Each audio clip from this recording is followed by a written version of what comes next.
Ito is welding works kwarto. Yung CR po niya, ano po siya, Jack and Jill. Yung kwarto pa board, yung CR pa board, tapos yung kwarto rin.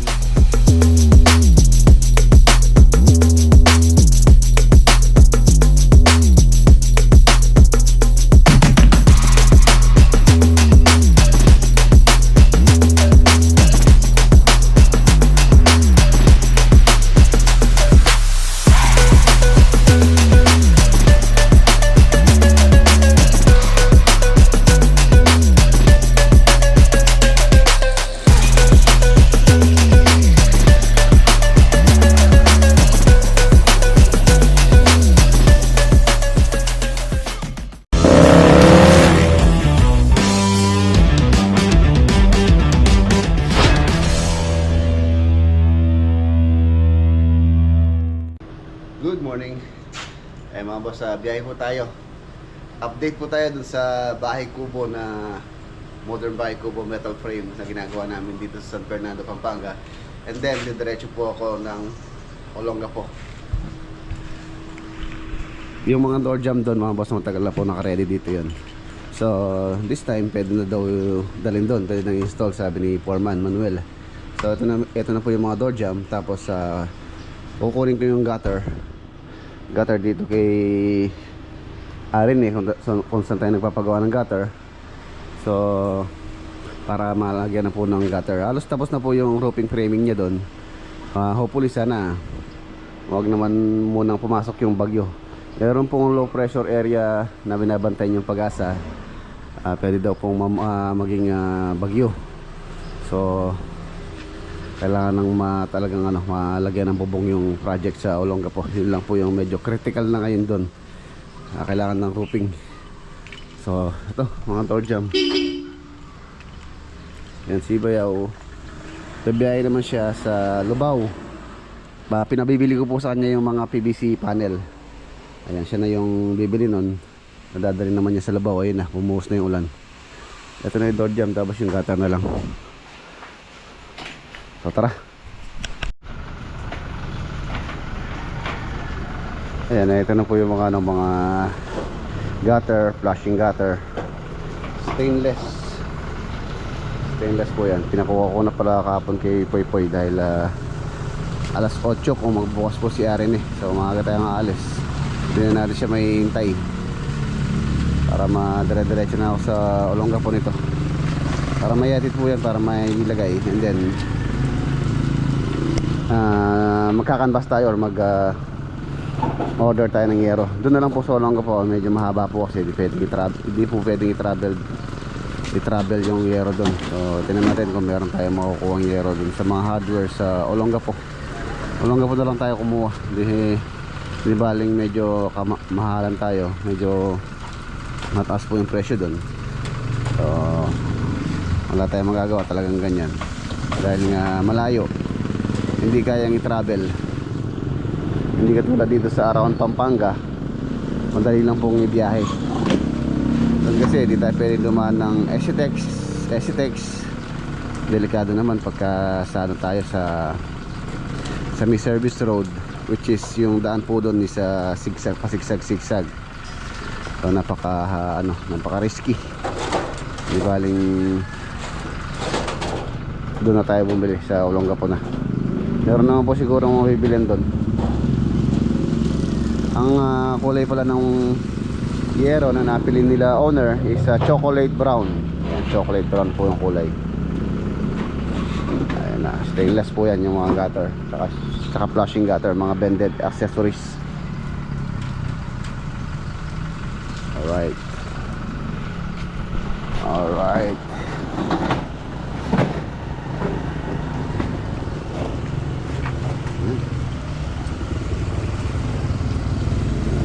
Yan.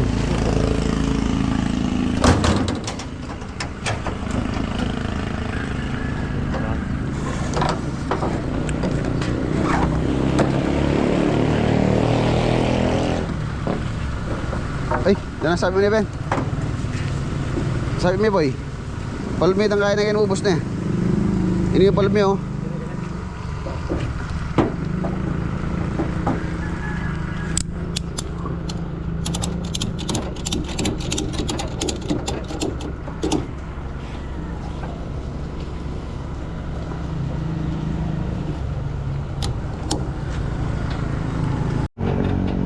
Okay. Okay na yan.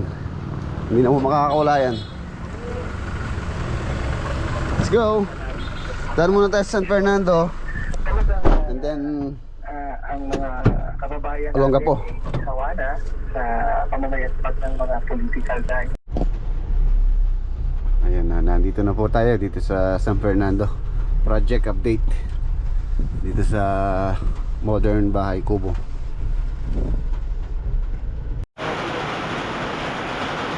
Ayan na, nandito na po tayo dito po sa San Fernando. Ito na po yung project update dito sa Modern Bahay Kubo. Ayan, mukhang magtatagal po yung ulan, parang bagyo. Hindi sila, baka hindi po sila makagawa ngayon dito, gawa ng trabaho dito is welding works. Ito na po yung kanya pinaka-ports, and then ito yung kanya pinakasala sa area na yan. Tapos sa likod meron pang dalawang poste na hindi natayod sa may manggaron, saka dun sa may gitna nito, katapat nito. Yung area po kasi sa likod na yun isa yung kanya pinaka-kitchen. Tapos kwarto, and then CR, tapos kwarto. Yung CR po niya, ano po siya, Jack and Jill, which is may access yung dalawang kwarto. Kabilaan po yung pinto, Jack and Jill ang tawag po doon. Ay yung CR niya sa gitna. Hindi lang tayo makaano dahil umuulan.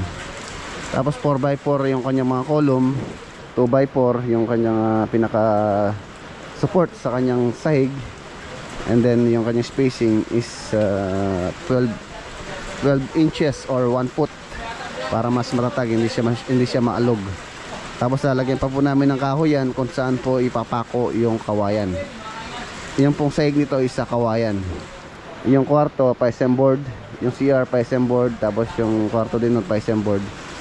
Ayan. Tapos syempre may ceiling, and then yung cladding niya sa exterior is amakan cladding. Yung bubong niya pawid yung bubong niya. May nakausap na rin ako sa roofing pagka daw na framing na, so papasyalan nila, and then para ma-quote kung magkano po yung magiging expenses sa kanyang bubong. Ayan, medyo mahal po yung bubong na pawid kaysa sa long span. Ayan po yung project update natin dito. Yan, shoutout kay Kuya Jim tsaka kay Ate Gina.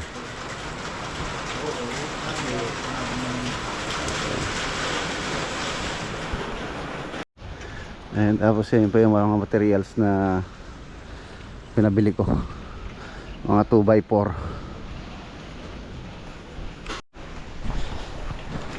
So let's go. Sa kabila pala yung ako pala yung driver, sumasakay ako sa passenger. Naulanan na tayo, naulanan na.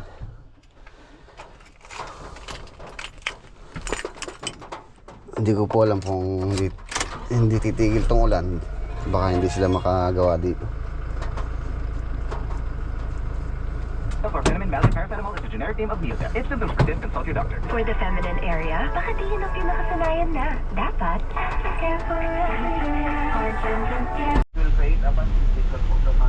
Ayan na, napakadilim. Mukhang magtatagal itong ulan na to. Dahan-dahan po tayo sa kalsada dahil madulas.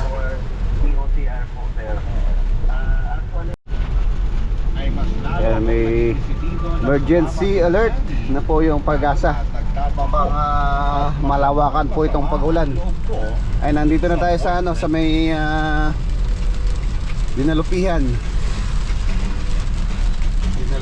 Bataan.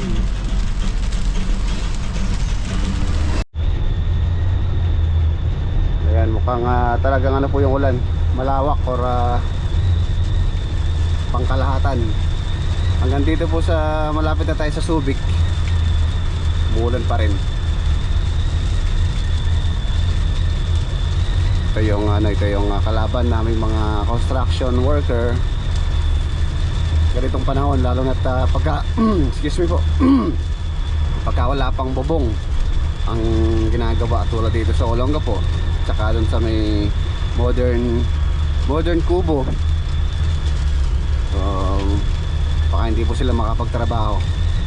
Yung dito sa Olongapo, baka hindi rin po sila makapagtrabaho ngayon dahil nga wala pa rin bubong yung ginagawa po rito.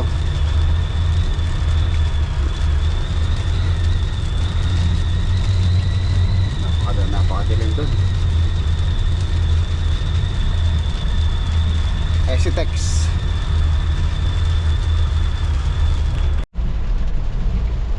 Grabe, lakas ng ulan po rito.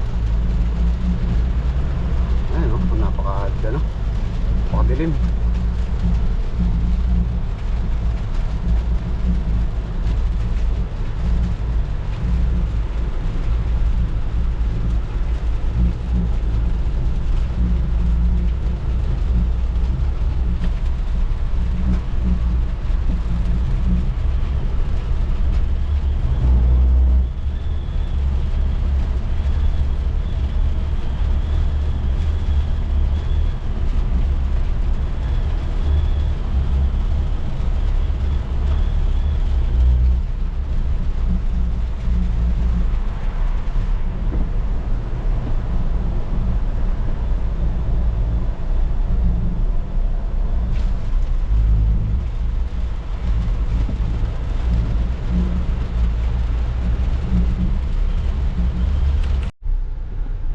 Ayan, nandito na tayo dito po sa Olongapo Project.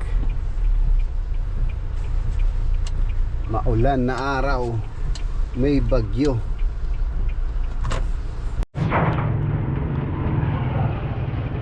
Diskarga. Lalo na yung maragul ka dyan, migas. May bubong na pala, oh. May bubong na. Ito yung mga basto. 2.4 po yan or 8 feet. 8 feet. Yan, nabasa sa ulan. Okay lang naman pumabasa sa ulan yan. Yakal. Yakal wood.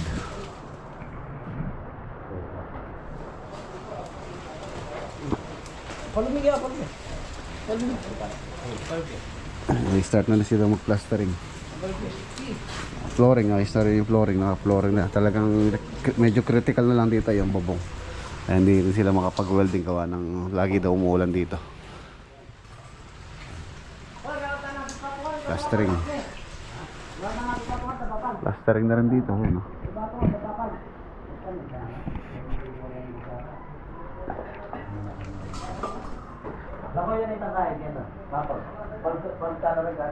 Plastering.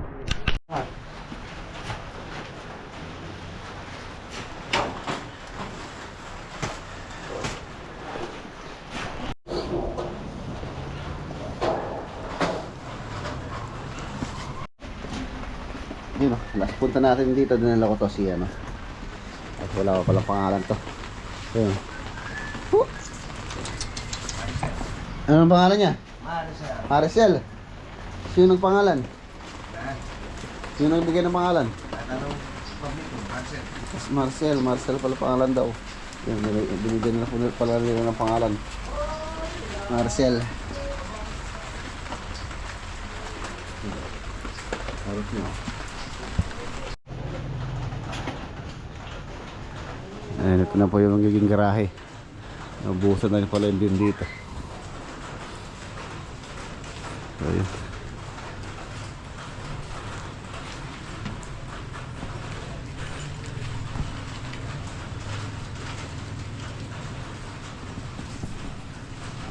Nagtatambak sila. Ayan, ito po yung ano talaga mahirap sa aming mga construction worker ang kinabubuhay ng ganitong panahon. Ayan na siya, hindi makapagtrabaho na maayos gawa ng umuulan. Hindi pa kami pinagbigyan na matapos yung bubong bago umulan. So talagang ganyan, talagang kasama po yan sa hanap buhay. Ito naman pong project na to, ito yung pinaka-critical, tsaka yung sa San Fernando, yung modern bahay kubo. And the rest, sa Lubao naman, finishing. And then the rest, finishing na. So baka hindi po sila makapagtrabaho ng tanghali. Kanina umaga nagano sila, nagtambak sila. Pinasok nila yung buhangin dito. Ayan yung buhangin, yung backfill. So hindi naman pwedeng babad sila maghapon. Bawal magkasakit.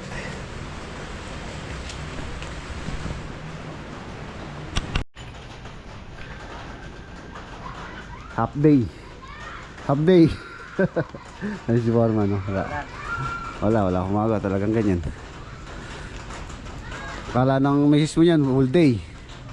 Pagka sweldo mo yan, bakit kulang? Sabi niya. Bilang na yung araw ngayon, nag-update pa. Mga boss, una na tayo. Iwan na natin sila. Si Roger, oh. Half day. Makakala nila sa Bisaya niyan yo, buo yung araw mo dahil maaraw doon. Oh, bagyo ngayon. Saan? Sa Bisaya walang bagyo, no? Hindi, naulan din doon. Naulan din doon. Dito palaging ulan eh. Dito, nakapasok yung mga dyan, naguyan yung mga school. Estudyante. Eh wala, may bagyong araw eh.